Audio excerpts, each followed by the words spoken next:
Welcome to the Leadership Podcast, where our disagreements inform your decisions. I'm Dion Dixon, the token libertarian here, and I'm joined tonight by our Republican, Brett Miller, and one of our two Democrats, Thea Ali. Unfortunately, our other Democrat, Will, was unable to join us tonight.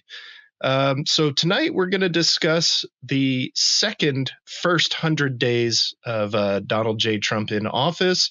Obviously, he's been president before, then he took a break, and now he's back. So it's not really his first 100 days, but it's the second time he's doing his first 100 days. So before we get started, go ahead and hit that like button, hit that subscribe button, share us with other people. And let's jump into this. Brett, how would you rate Trump's first 100 days? Well, my initial take on it is that he's made a lot of moves towards what he had said during his campaign, right? He hasn't started moving on everything, but he's done a lot with that. Now, my take on what he's moved on, it's a bit of good, bit of bad, bit of we'll see, right?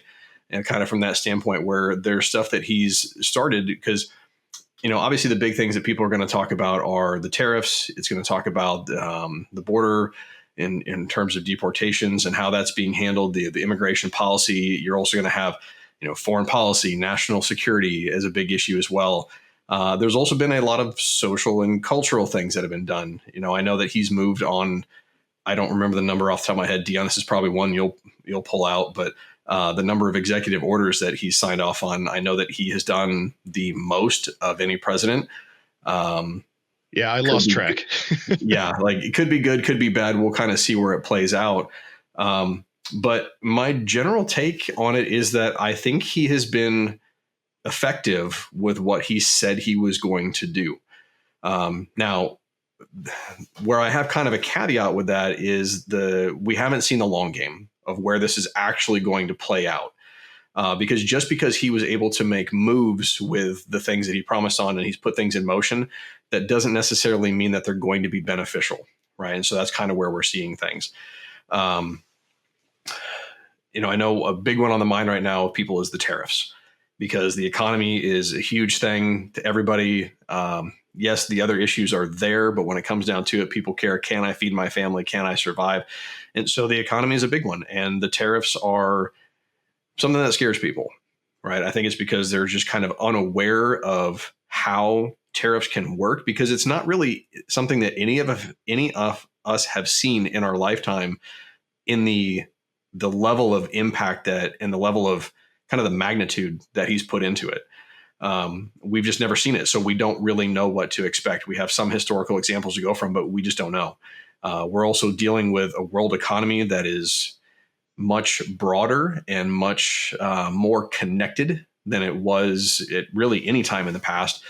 So we'll see how that plays out. But the initial take on it is people have been resistant and kind of fearful about it. Not all over. A lot of people are positive and hopeful about it, but I think they're looking more at the long-term aspects of what's going to play out. And so we'll kind of see. But I said that's kind of my initial take on it is I think it's been effective. I think he's made some moves that are going to be beneficial to the American populace. It's just a matter of playing the waiting game to really see what that's going to turn out to. And Thea, what do you say? I agree with Brett in that I think Donald Trump did what he said he was going to do, with the exception of his lack of acknowledgement for Project 2025, in the sense that during the campaign, he distanced himself from Project 2025. But in his first 100 days, it's become very clear that the administration is very accurately executing what was in that plan. So but I still would say it wasn't a secret that was part of the agenda. So I guess it's fair to say that, that still falls under what he said he was going to do. I think that, when we were talking in our debrief from the election, right after the election, we talked about the messaging and meeting people where they are. And, I think we all kind of agreed that the Democrats did not do a good job or failed at messaging what their economic plan really was, right? And really relating to people as far as today, what kind of relief can we provide you today, right? And that Trump was much more successful in selling that under his previous administration, people were better off financially than they were coming into this past election. And so I think he's done what he said he was going to do, but I think that's why I didn't vote for him, in the sense that I always thought the things that he was proposing would not help the problems that existed, especially when it comes to the economy. So coming back to the tariffs, I think Brett gave a very generous, rose-colored glasses to a certain extent perspective of where we are and what the impact of those tariffs may be.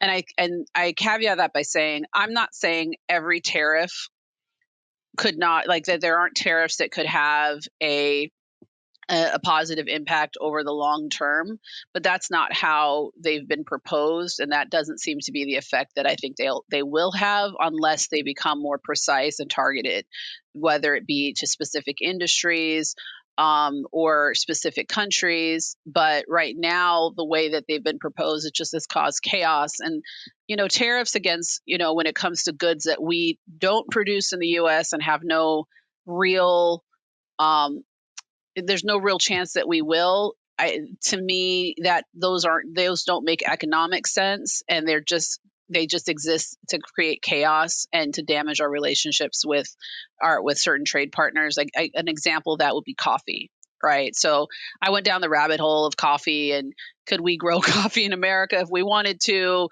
and how long could it take to build up that agricultural framework? And it's a non-starter. It's not happening. We're not going to start growing coffee in the U.S. and producing it in any real form. So outside I of think Hawaii, we could only, like, geographically, we could only grow it in like Hawaii, Puerto Rico, the U.S. Virgin Islands, and Guam. Exactly. You were in my head, Deanna. So I was about to say, like, outside of Hawaii, I don't even think we could if we wanted to, and we would have to dedicate all the resources of that island to shift to this, some massive coffee production if we wanted to do it in a way that it would make sense to bring it back home.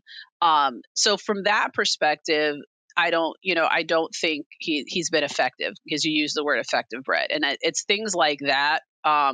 Where I'm like, why did people vote for Donald Trump? What did we see? And so I feel like, in the first 100 days, has he indicated that he's responding to the voters? I say no, or the ways in which he's responding to, the needs of the people.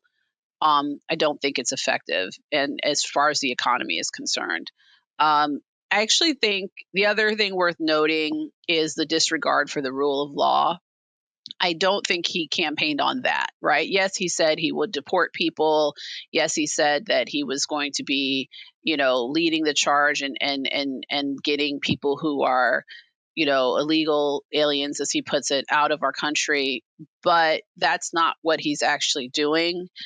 Because if you're not affording people due process, you don't know who you're deporting. It's just as simple as that. The whole purpose of due process is to say, has there been any type of procedure to establish that this individual who we say is MS-13 or is some violent criminal, are they actually that? And the fact that that's not happening, then you're not really deporting the dangerous criminals that that was advertised. You're just deporting people who are immigrants, and not all immigrants, are here illegally. We're seeing people being deported that had legal status at the time that they were rounded up, and we're still pending, whatever hearing dates they had, or we've seen individuals who were going for their citizenship interview rounded up and deported, things along those lines. I don't think that's what was promised. I think that a lot of people, from what I understood, who were looking for Donald Trump to make an impact in immigration, were really looking for people who weren't following any of the established procedures in coming into this country and weren't trying to. The perception of people who are not trying to do it the lawful way, like we've talked about in the past. And I understood, I was sympathetic to the idea of people, that doesn't feel fair. But now we see people who are who have followed whatever procedures were in place and are still being deported, and it's being done in an inhumane way. So I don't think that's what was advertised. But even if it was, if that's what he meant, during the campaign, I don't necessarily think that's what people voted for.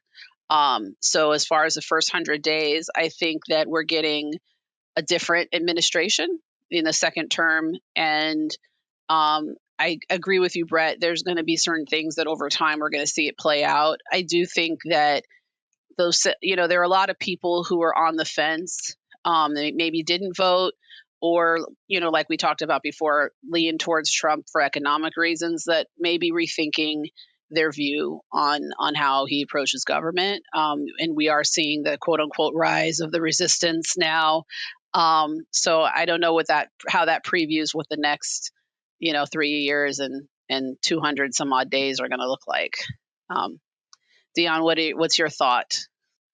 Well, so speaking about what he campaigned on, I wanted to look up what his actual campaign promises were. So that was kind of where I wanted to start in my grading of his first 100 days. So just to run down his campaign promises, he promised to end the war in Ukraine on day one. He promised to end the war in Gaza, close the southern border, execute the largest deportation in U.S. history, end birthright citizenship, impose tariffs and improve the economy, end deflation and lower prices, make government more efficient, ban transgender athletes in women's sports, eliminate the Department of Education, cover IVF costs for everybody, pardon the J6 rioters, and end DEI in government. If we go through that, both of you have hit on sort of the tariffs and stuff. We talked a little bit about the deportations and immigration status. So I think, okay, here's some successes. He did lock down the southern border. The illegal crossings at the southern border are at a historic low right now. I think part of that is probably at least due to people now see what they're up against, not just in physically crossing the border, but once they're here, they're now seeing a lot more of a desire from this administration to continue to prosecute those people and get them back out. So I think that also adds to people not wanting to even attempt it, because it's dangerous to try the crossing in the first place. And then if you can't even be assured of your safety once you're over the border, that makes it even more dangerous for you to do so. So we can call that a success, even though maybe some of the ways that he's been doing it has not been very humane. What else is a success? The DEI stuff is a success for sure. Yeah, you could call it. Yeah, he's gone through and he's swept through the DEI programs in the government, pretty much got rid of them. Now, we have all seen the news stories that said that certain notable African American pilots from World War II, or certain Jackie notable Robinson.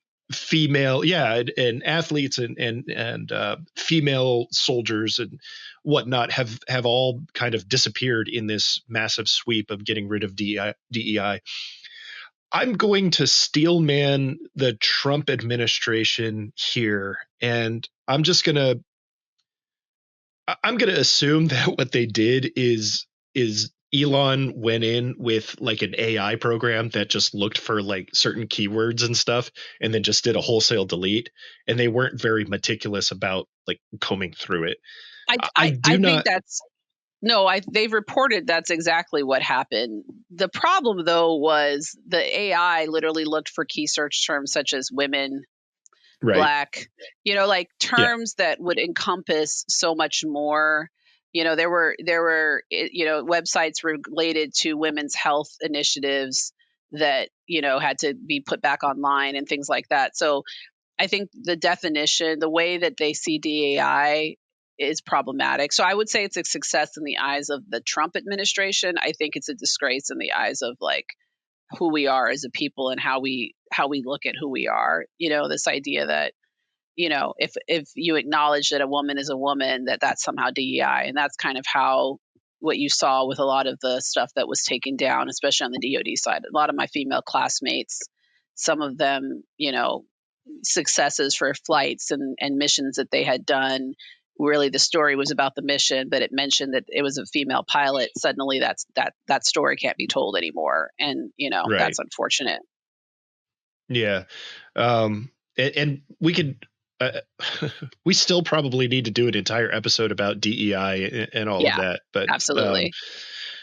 Definitely, like, eliminating stuff that talks about the Tuskegee Airmen is clearly not DEI. That's history, and so yeah.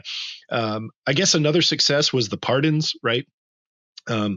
He did say he was going to pardon the January 6th rioters, and he did so. He promised the Libertarian Party he was going to pardon Ross Ulbricht. He did that on like day 2. So, okay, great. And then I guess you could maybe call banning transgender athletes in women's sports a success, although so far that's only been an executive order. And, there's this, I guess, ongoing debate in the courts and the judicial system about interpretations about Title IX and everything. So I'm not sure that's you can put a pin in that yet. Like, I think that's still and then like failures, right? Oh, well, let's see. The foreign policy stuff, how would you rate, I guess I don't know, because you brought that up in the list, and I guess I feel like that is not a success. When I'm thinking, I don't know. So by his own metrics, it's a failure, right? Because he said he repeatedly said he would end the war in Ukraine on day 1. Like he already had something worked out before he was even inaugurated. So that clearly hasn't happened, right? So that's a failure by his own metric. Now, I mean, I would like to see both of those wars ended, and I would like to see them both ended in a way that does not continue to cost the United States money or, God forbid, American blood. And I would also like to see those end without us getting embroiled in another war, right? So like Iran. Yeah. He didn't specifically say it, but he definitely was proud to bring up the fact that he was the first president in decades that did not start any new wars during his first term. Yeah. And then, like, during his first 100 days, he went and bombed the crap out of Yemen and the Houthis. So. Yeah. And and I also, kind of piggybacking off of that, when you've got me thinking, okay, are we only grading him on his campaign promises, or are we grading him on what he's done? Because there's a number of things. I don't think anyone had on the bingo card, go start a trade war with Canada, and try to annex Canada to be the 51st state, or Greenland, or to take back the Panama Canal, and those types of issues. And to a certain extent, they're funny, but when it comes to foreign policy, I would say that all falls under the damaging our relationships with our international partners and our allies. In particular, when you're talking about Canada, it's been one of the safest unsecured borders in history.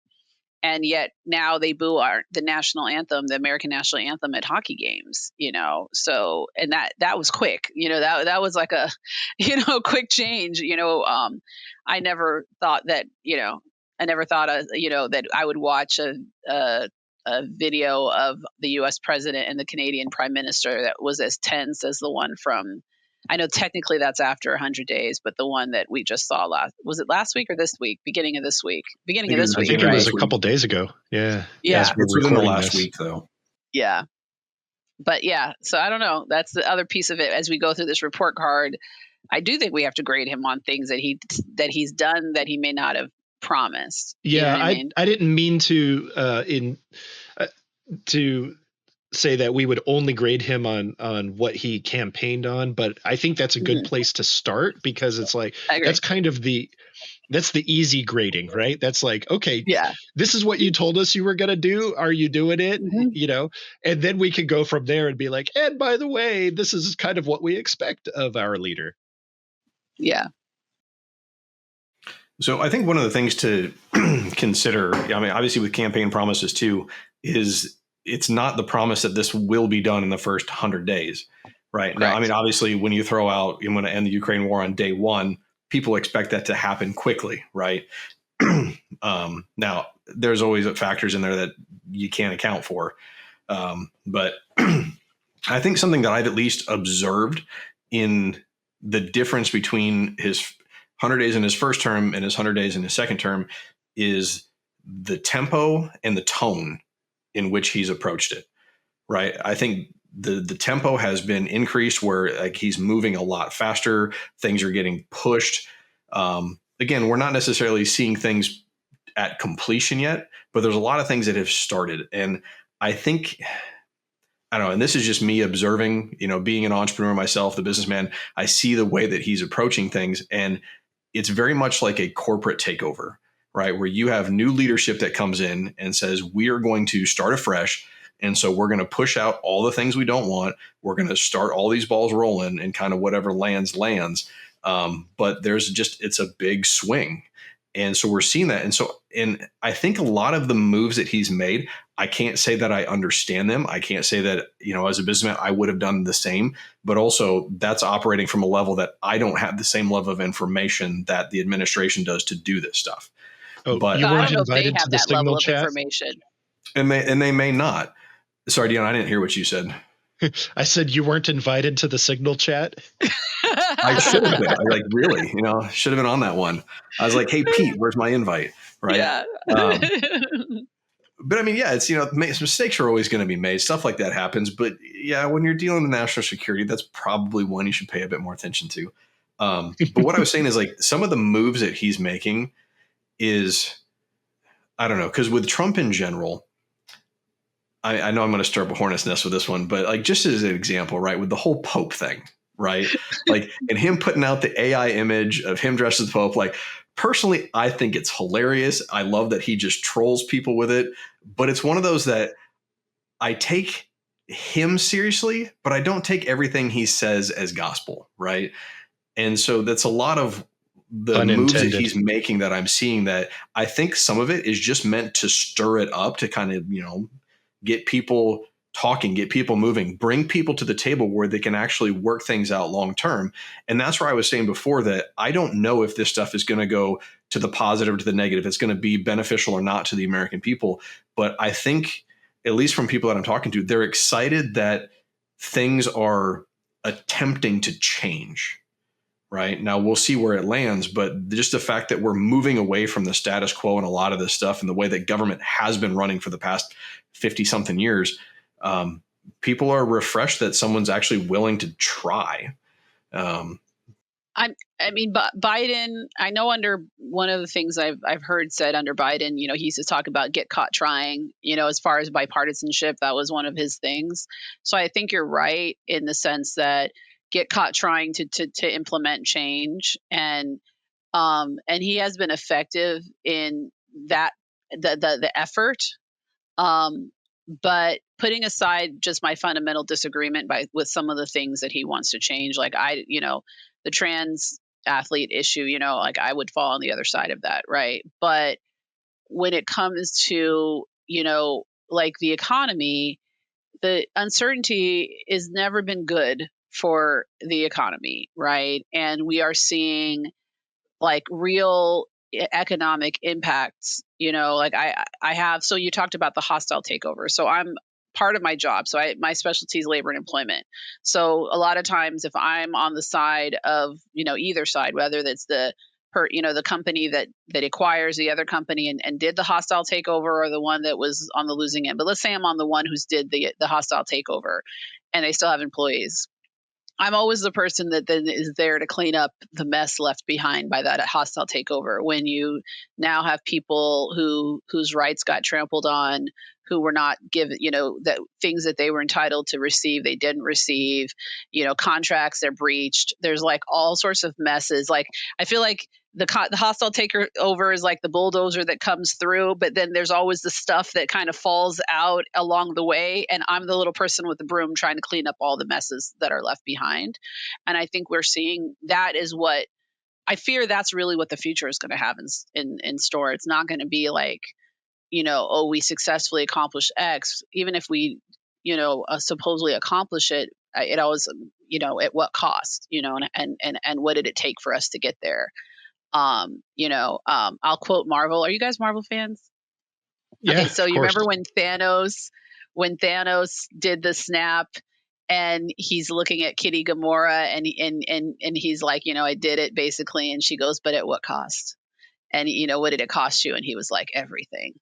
And I feel like I don't want us to get to that point. And there's certain things that we are fundamentally getting off track with. I mean, again, I can't help but emphasize the lack of due process. The idea that if we are a country that just snatches people up in the middle of the night and sends them to foreign lands to spend the rest of their life in prison without so much as giving them the opportunity to stand in front of a judge and say, I'm not what they say I'm not this thing. Or even worse, like when now we're hearing you're deporting a mother and you're then sending her American citizen child with her, even though the father is an American citizen saying, no, I want my child here. Right. And we're doing that in, a 12-hour period and not giving the father the opportunity to keep his child here. Or the one where, there was an incident where they deported the mother and two children with her, and one of the children had stage 4 cancer, and you deport him without his medications. And he was, again, these are children we're talking about. So at what cost? So maybe you might accomplish these goals if we've, increased our deportations, but now we've become cruel and we don't, we're going to get to the point where we're going to start snatching up people that just look a particular way, or, live in a neighborhood where you have undocumented people. And what criteria are you really using to figure out who's who if you're not, again, having any type of due process before you take action? Yeah, and that's one thing that I will agree with Thea, that, while, I'm an optimist for this, like I'm hopeful for the future. I want to that. But, one of the other things that I hope comes clear through this is, again, I care about people. And that's one thing I will disagree with that I've seen is the lack of empathy for some instances. Now, again, with following the corporate takeover analogy that we're kind of following here, you don't always have time to look through every instance. Right now, I think that's a disservice. I don't necessarily agree with that.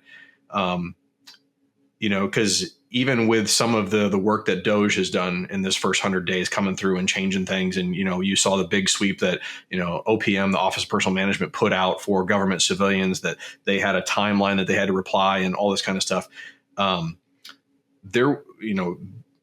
live in Dayton, Ohio. There's a big military and civilian community here. So I have lots of friends that have been in that environment. I've seen that. And there were just a lot of instances where individual cases were not taken into account with it. Like, it doesn't matter. Everybody falls under the blanket. This whole central planning concept that comes through and just kind of crushes people. I don't agree with that. And I think that comes from trying to move too fast without taking that stuff into account. And we're seeing that across multiple areas. Now, do I disagree with the motive? No. Do I disagree with the methodology? Yes. Yeah. I mean, I think there's always, oh, go on, Dion. Well, what I was going to say, going back to Thea, you had mentioned, like, what did it cost us? One of the things that triggered in my mind when you said that, and speaking of DOGE, is that I live in the DC area, and of course, the one sector of, like, jobs here in DC is the federal government, right? Like, I mean, everything else is a very, very distant second place to government here. So obviously it has had a tremendous impact here in the DC area. And when you look at the latest estimates that they have, it looks like DOGE is set to save about $160 billion in FY25. Now, $160 billion is a lot of money, but when you consider the fact that our deficit was like 1.6 trillion for FY25, it's not a lot, right? 1%. And so, or not even. So what we ended up with was, as you mentioned, Thea, there is a lot of uncertainty, and uncertainty is not usually a good thing in, like, markets and job markets and things like that. So we have a lot of uncertainty here in a sector that normally kind of, for better or worse, came with a lot more stability, right? A lot of people kind of considered a government job to be kind of a secure thing. We can have an argument about whether that should be or not. I don't think it should be, but anyways, regardless, there was a lot of a shakeup there, and what we got from it really wasn't maybe worth it, right? Especially since Trump was just out, I think last week, 2 weeks ago, bragging about how he was going to have the first $1 trillion DOD budget. Now, Yeah. I know where my bread is buttered, so I kind of appreciate that I'm going to have a job next year, right? But at the same time, like, I don't want my own personal gain to cost the country, right? Like, I mean, that's not that's not what I'm about. So, like, we did all that shakeup, we caused all that uncertainty, and then we didn't even get the fruit out of it that we wanted to, which was to drastically cut government spending. And so it's like, it'd be one thing if we continued on with these programs that continue to spend, and like, okay, yeah, but they do provide something to somebody, right? You're getting something out of it. It's not ideal. But now what we've done is we've cut a bunch of stuff, and we haven't saved the money that we wanted to save. And so now it's like it's like a double negative that doesn't end in a positive. I don't. Yeah. I think a good analogy would be like if your doctor said, "Hey, your cholesterol's high, your A1C is high, you need to really look at your diet," and you order go to a steakhouse and you order a steak and mashed potatoes and cream corn, and there's a little piece of parsley that someone put on the plate, and you go, you know what, let me take this parsley off because I'm trying to eat better, but then you leave everything else on the plate. And that's, I think, where we kind of are. We're cutting the little trims on the edge, but we're not dealing with the fact that we're still eating a massive steak, and that's not going to help our cholesterol. If our cholesterol is our deficit, the deficit, right? So I think, and we've talked about this before, I stand by, if the issue is that we need to be more fiscally responsible, then we have to have a serious conversation about the things that government really spends its money on. And that's when you get into Social Security and you get into, the DOD budget and things like that. And I don't feel like that's where we've been looking in the first 100 days. And it doesn't seem like that's where we're going either. And that's where I question the long-term success of these policies. I mean, in honesty, like with those things, if you're thinking from a strategic standpoint of how politics play out, if I was the Trump administration, I wouldn't do anything to touch those or even motion in that direction until after 2026, right? When you've got the midterm elections.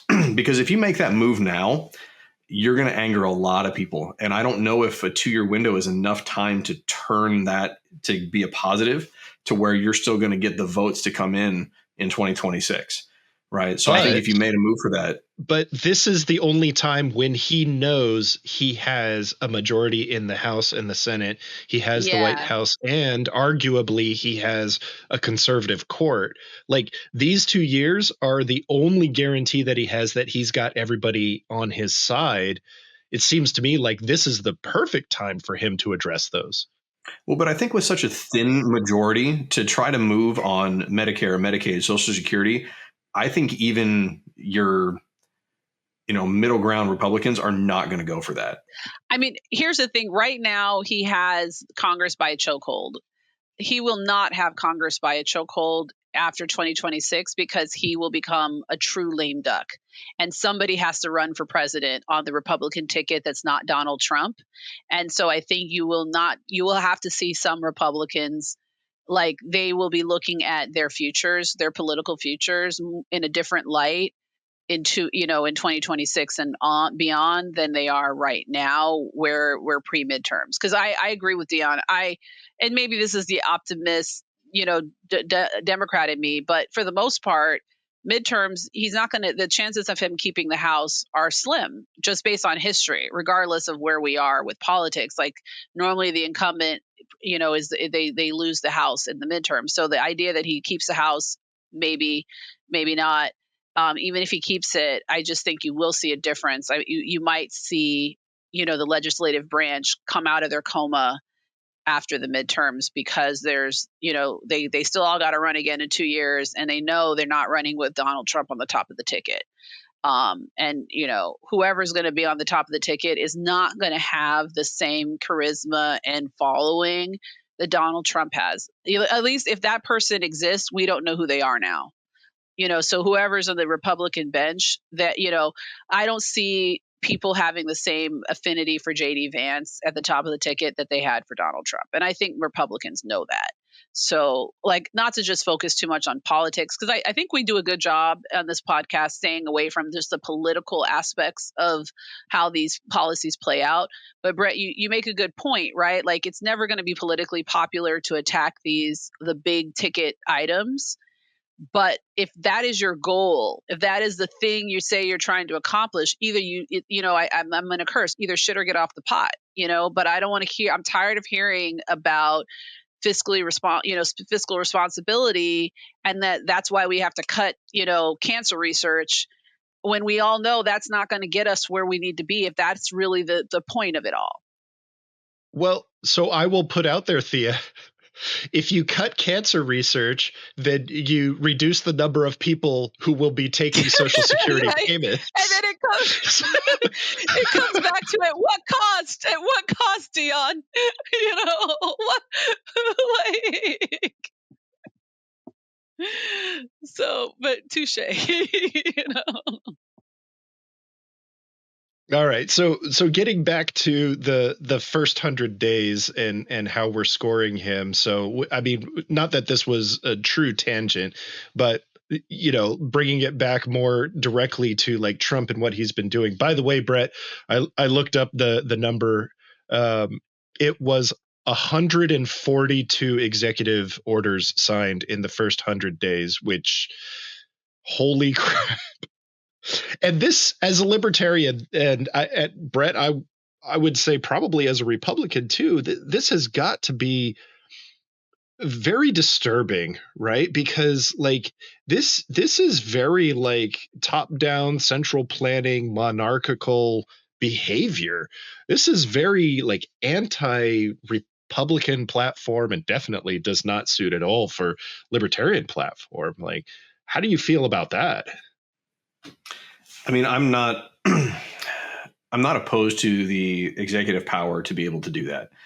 However, I don't know, because anything with executive orders, right? And unless Congress backs it up and makes it a law, we're just going to see the repeal of that the next time we switch to the other side.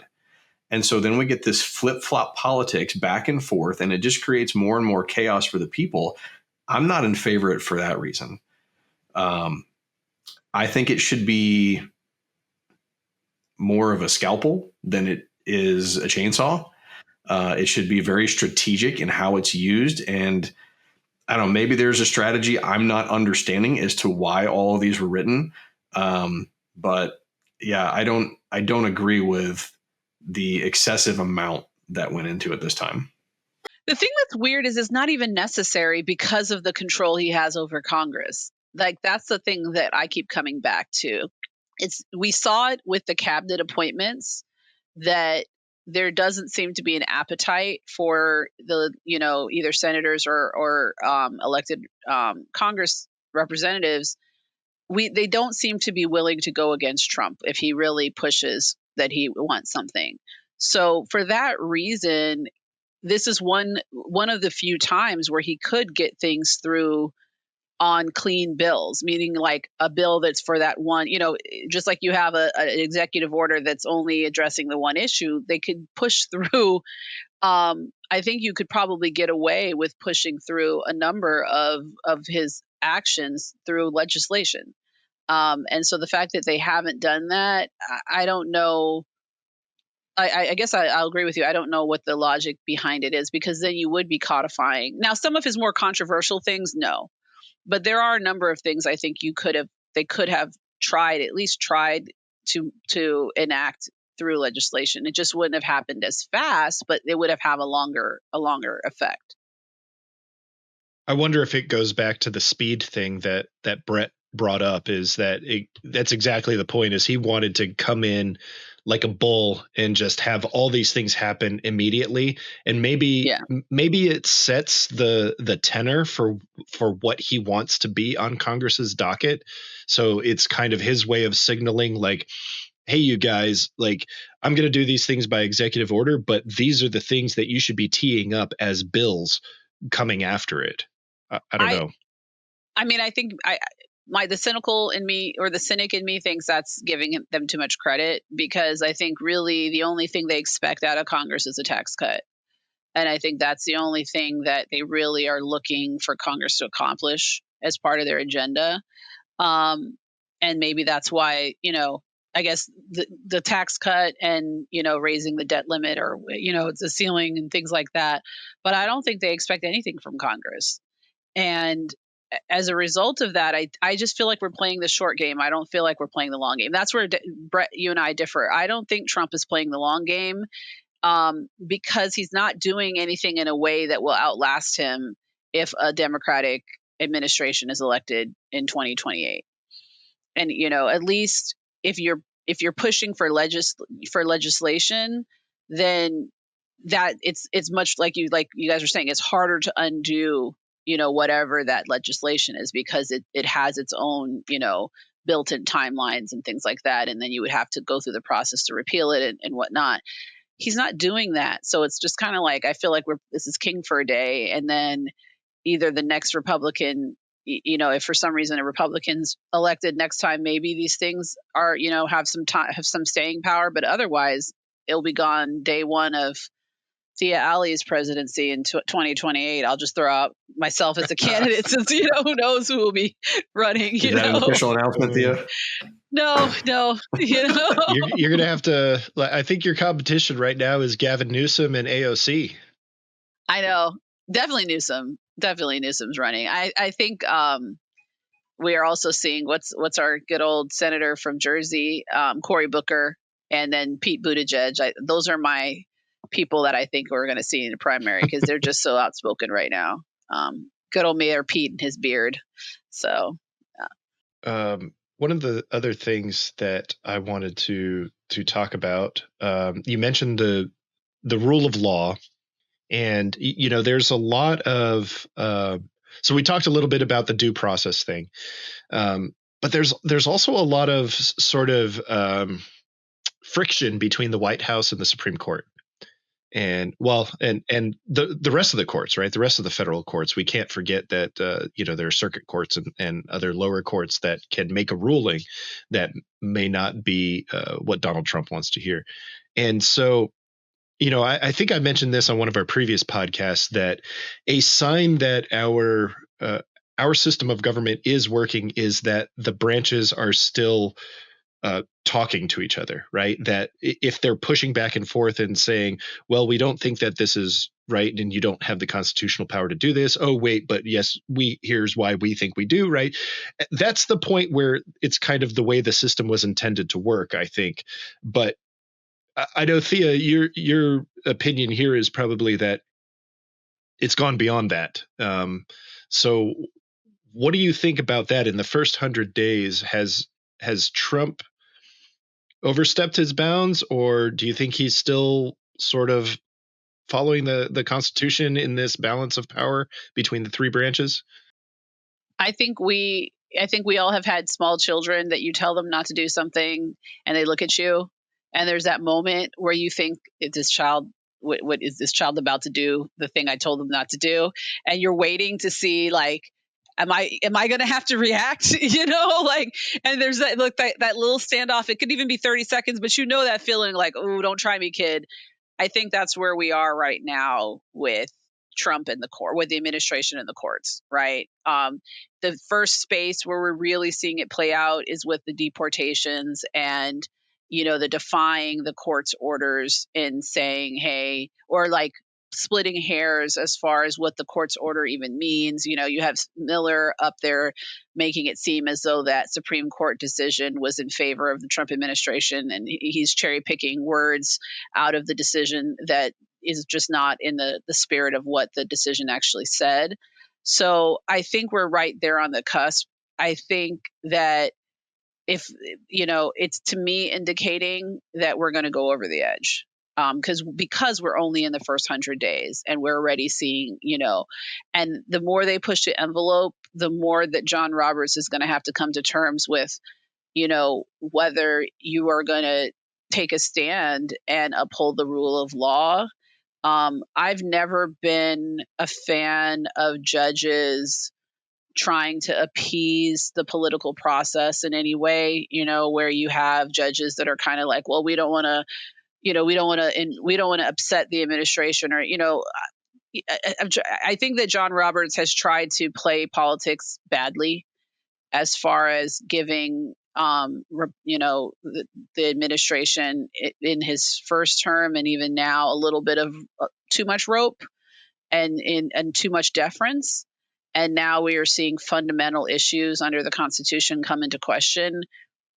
It's one of those things. I mean, J.D. Vance said, the court can make their rulings, let them enforce it. He quoted that. I forget who originally said that quote, but I think that's where we're headed. And that's the issue that I think we're going to see if it makes it to the courts, which it inevitably would be the birthright citizenship. Because I think that is such a black and white issue as far as the language of the Constitution goes. And Alito on his worst day, I don't think has the power to sway anyone else on the court. Maybe Thomas, but he's not swaying. I don't think he's swaying Kavanaugh and Gorsuch or I'm sorry, what's her name? Barrett. The other Barrett, Comey Barrett. I don't think.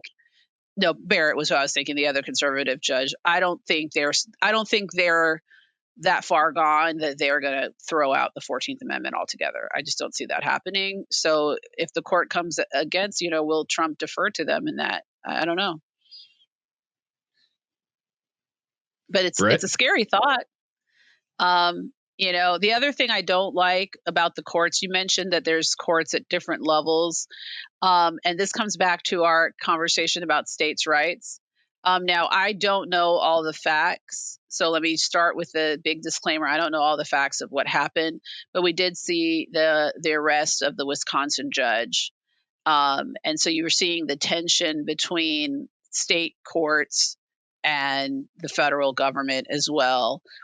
In states kind of asserting their rights to maintain their own system of, their own court system and not have that be or even states with their own law enforcement branches not wanting to be coerced into making those systems be an arm of the federal government. I think that's another area we're going to have to see how that plays out. But it is disturbing. I will say it is when I clerked, we had a criminal docket. And then, when I was in law school, I prepared in family court for on behalf of victims of domestic violence. Mm-hmm. And those types of people need to feel like they can come to court and tell their stories. I think there's a public interest that we have that people need to be able to participate in the process. And I can tell you it has a chilling effect if people think that they're going to be, if ICE is going to be waiting for them, they won't show up and they won't participate in the process. And that's where you get people who witness crimes that just won't participate. And it makes it difficult to convict and to go after, those people. Because again, you can have an American citizen who committed a crime and the people who are the witnesses to it and have the information regarding, to help convict that person, they may be undocumented or they just may be immigrants, maybe not undocumented. But now they're not going to participate in that system because they, out of fear that that's how they get caught up in this new system. And I think that's happening. It's not even like a fear; it's happening. Brett. So, I haven't kept up with as much of the lawfare that's been kind of going on back and forth with stuff. Mostly, I mean, Thea, you've got a background in that. That's what you do as a lawyer. So, I mean, you're much more kind of aware of it. And so I don't know how the system works or how things play. But yeah, I kind of see your point. And with the little child, kind of pushing the limits. I deal with that every day. I got 4 kids. So it's like, there's a lot of that pushing the limits on things, but it's kind of a tough thing to look at too. I mean, because I'm trying to see both sides of it. Because yes, the rule of law does need to be followed. Sorry, excuse me a second. Because if we're not going to do that, it goes back to the argument you often bring up, Thea, is like, what kind of country do we want to be? And if we're not following law, that creates problems. I do see where it kind of becomes, I won't say complicated, because law is law, but at the same time, just because we have a law in the books doesn't mean it's a just law. Now, of course, there are processes that need to be gone through to remove a law from the books if it is an unjust law. And I don't have specific examples of, if somebody's broken the law or pushed back against that. I'm just saying in general, like when you look at the amount of laws that we have as a country, it's a very large number. And so that creates a lot of conflict. And I would imagine that there's probably several laws on the books that contradict each other. And so it creates conflict that's there. And so I think, again, we always got to kind of come back to what's the intent? What are we trying to do? What kind of country do we want to be? And I agree with that. But there's also, I don't know, I'm trying to think how to phrase this, but like, I would ordinarily agree with you, Brett, but I don't think we're not in the weeds of specific laws. We're at the constitutional level, right? So we're not even debating, immigration law, which is its own statute, right? We're not there. Or, we are at what does the Article, 1 versus Article 2 of the Constitution say the government can and cannot do?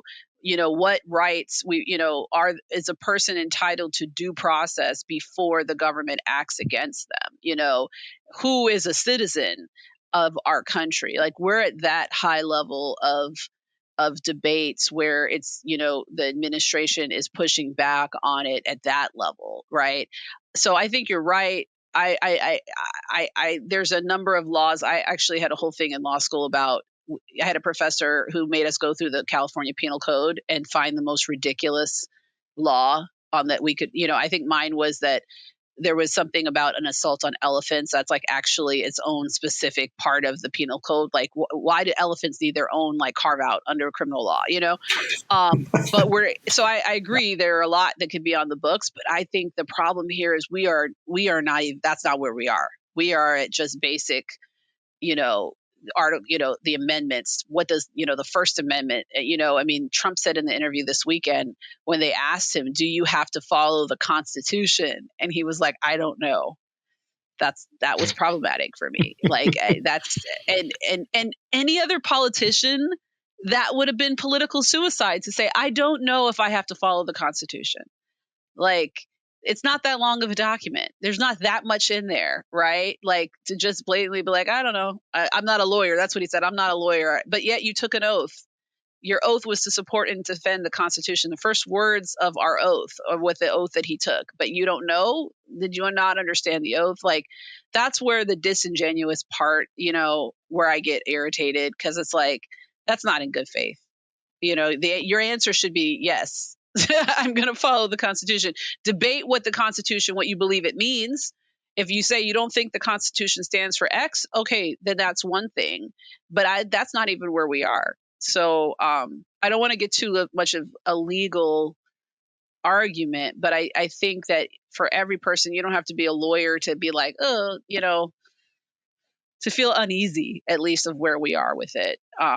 And I don't like where we're going. So Thea, if you were to give the first 100 days a letter grade, what would you give them? A D. A D. Brett? Yeah.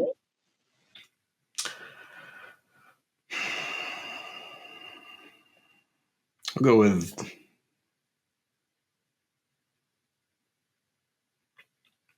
I don't know, I'd probably say like B- C+. Like, I think that like we talked about before, like there's things that said they were going to get done, campaign promises that have been moved upon. So there's movement in that direction. But I think there's some stuff that was done too quickly without the right forethought into how it would impact people. And that for me brings it down. But again, I'm an optimist. I'm looking for this to turn out for the better for the American people in the long run. So I'm still hopeful. I think for my part, I would probably give him a C minus.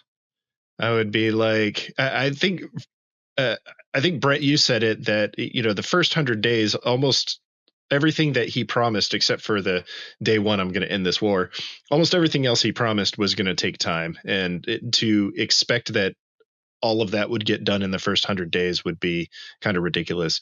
So I leave some room to improve through the rest of the term, but I also have to say, well, based on what you've turned in, it's not A+ material. So hit the books. Yeah, I would say it's like you be careful because you're getting close to failure. Eggs are still $7. I bought eggs yesterday for $7. So, period. So, I mean, side point to that, that seems to be a local market issue. Because the same thing here in Ohio for a while, it was high. And then here just in the last couple of weeks, they dropped significantly. But I've heard people that are on the West Coast that still say that, they're like they're $7-8 a dozen, like craziness. Yeah, it was $7. Bacon's come back down. Bacon's one of the ones I always track the price of bacon. If you ever want to know how much bacon costs, I'm your girl. But eggs, man, I'm just like, can I get back to my $2.99 eggs? Like that's how ours much actually got back under. Ours got back under $3. Where even here in Ohio, they were running $6 a dozen for a while. And so, we're back under $3 a dozen for most. There's still like the brown free range eggs that are, $4 something, but because for us, it's interesting. Like groceries are normally relatively less expensive in California. It's one of the few things that is cheaper, at least agriculture, groceries when it comes to like vegetables and produce. And so I don't know why we're struggling with eggs here. I don't know, but they're still $7 and that's down from what I've seen them too. It's a business thing. When you start looking at it, there's a supply and demand chain that goes into that. And it's a matter of, we can charge it, so we will. Yeah. Yeah. And I guess I was shopping in Redondo Beach, full disclosure. I don't know if I went to other parts of LA, maybe I could get better prices, but, the flaw of living near the beach. So, all right. Are we going to I guess we have to go into what's making us happy. Yeah. Why don't you start us off, Thea? Well, what was making me happy while we've been filming is my dog keeps like flopping out in the background. He's like made so many appearances. And my other little one is sitting next to me.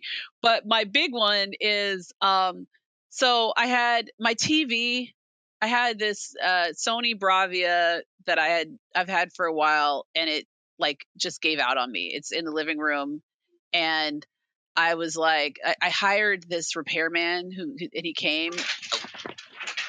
Oh my God! Speaking of my dog,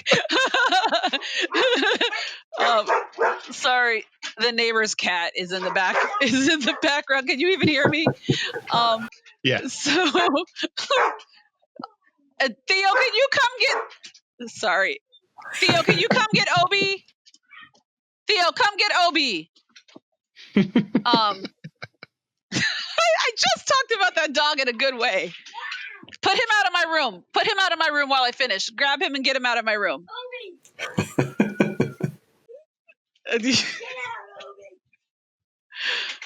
That just made me happy. You guys get to see what my life is really like. But what I was trying to say is I got a new TV. I was leading up to the buildup, but I got a new TV. So I spent more than I planned on, but I bought the like new Sony whatever. Like, yeah, I did. Yeah.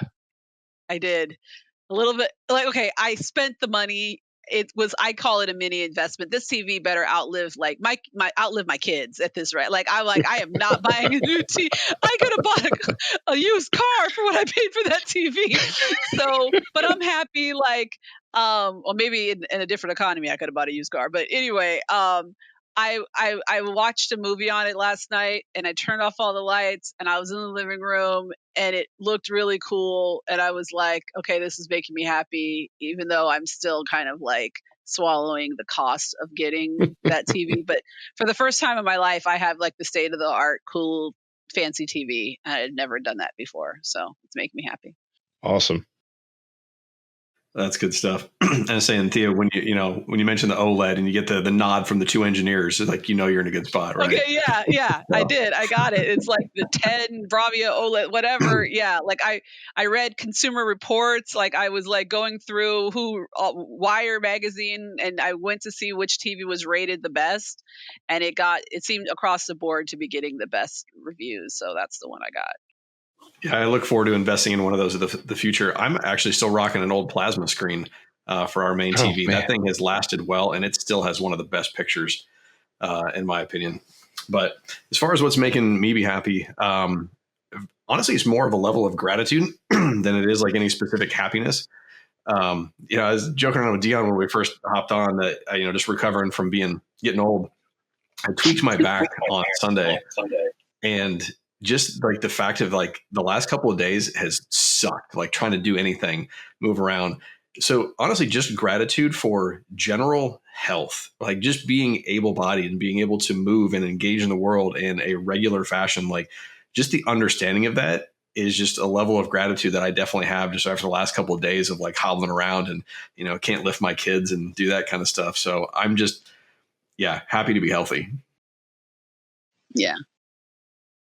Yeah, I think I'm the oldest one on this podcast, and I'm definitely starting to feel my age. I went to the optometrist last week, and I've been rocking the laser surgery on my eyeballs for the past 2 decades, which has been great. But my eyes are definitely getting old, and I'm going like full bore into the progressive bifocal transition lens eyeglasses here. So I don't know if it'll be the next podcast or the one after. I'll finally have my new set of glasses so that I can finally see again. But that's not what's been making me happy. What made me happy this past week or so is my wife had to go out of town for a few days for one of the many conferences that she does throughout the year. And usually when she leaves, there are some tears from my son. He just turned 9, so he's still kind of at that age where he's very much attached to mommy. But this time there were no tears. And actually, he told me, he's like, Dad, I'm looking forward to having a couple of days, just you and me, like just the guys. We're going to hang out and do stuff. And we did, we watched some Lord of the Rings. We played with Legos. We went and got ice cream and, just did father son stuff. So that's what was making me happy is, it's a different dynamic when it's just the boys, so that was great. See that right there, Dion, is like another reason for like me to find happiness is like I love seeing dads engage in just being dads. Like that's always awesome. So yeah. I think all of us here would agree that being a parent is probably one of the biggest blessings that we could ever have. You discover a level of love that you didn't know existed before you had children. So and that's what this is what I've always wanted. I've always wanted to just, be a dad, be a husband. So. Well, I imagine that's part of why we're on the podcast, right, Dion, is that we want a better future for our families. And so we want to talk about it. We want to build towards that. Yeah, absolutely. So thank you all for sticking around with us. Tune in next time when we'll be talking about something probably, I don't know. We haven't decided yet, but we'll talk about something fun. Hopefully Will join us next time.